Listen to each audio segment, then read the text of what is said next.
Xin chào, rất vui được gặp lại các bạn. Các bạn có bao giờ thắc mắc là tại sao từ whisky không có chữ E và từ whisky có chữ E ở giữa chữ K và chữ Y đều được sử dụng rộng rãi không? Theo bạn từ nào mới là chính xác? Sự khác biệt giữa chúng là gì? Hôm nay mình sẽ giúp các bạn sáng tỏ điều này nhé. Cả hai từ whisky và whisky đều ám chỉ một loại rượu mạnh được trưng cất từ các loại ngũ cốc, sau đó được ủ trong thùng gỗ sồi. Cả hai từ này đều không sai. Điều khác biệt cơ bản nhất đó chính là từ whisky có chữ E để diễn tả các loại whisky được làm từ Iceland và Mỹ, còn từ whisky không có chữ E để diễn tả các loại whisky được sản xuất tại Scotland, Canada, Nhật Bản và các nước khác. Mình lấy một vài ví dụ như chai whisky Jack Daniels của Mỹ có chữ E ở giữa chữ K và chữ Y, tương tự như chai whisky Bushmills của Iceland cũng vậy.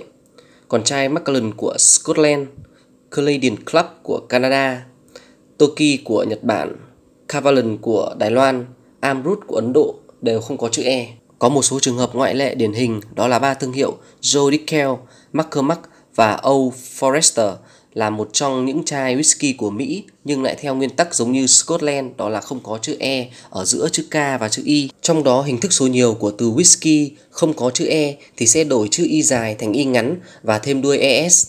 Còn từ whisky có chữ E thì ta chỉ cần thêm S ở đằng sau.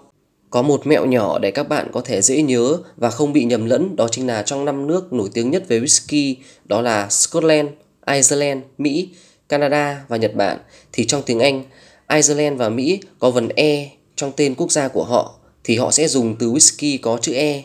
Tương tự, Scotland, Canada và Nhật Bản không có chữ E trong tên quốc gia của họ thì họ sẽ dùng từ whisky không có chữ E.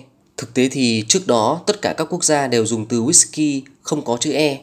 Nhưng những năm cuối thế kỷ 19, Iceland là cường quốc sản xuất rượu whisky lớn nhất về cả sản lượng cũng như chất lượng tuyệt hảo hơn các quốc gia khác. Thời điểm đó, vì muốn tạo sự khác biệt với whisky được sản xuất tại Scotland, họ đã thêm chữ E giữa chữ K và chữ Y để cho người tiêu dùng dễ nhận biết sản phẩm nào là whisky của Iceland và sản phẩm nào là whisky của Scotland.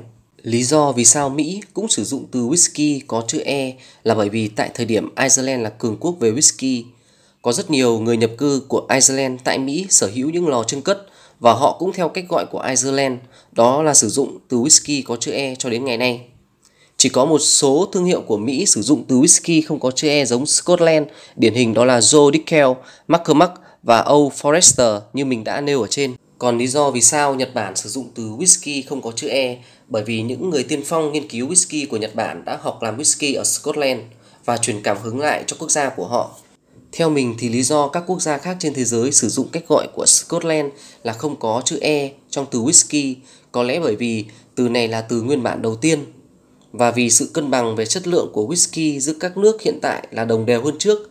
Việc sử dụng chữ E giữa chữ K và chữ Y để tạo sự khác biệt giống như Iceland và Mỹ đã từng áp dụng cách đây hơn 100 năm, không còn khả thi như thời điểm đó nữa. Giải thích đến đây thì mình tin các bạn đã có cái nhìn tổng quát hơn về sự giống và khác nhau giữa hai từ whisky không có chữ E và whisky có chữ E.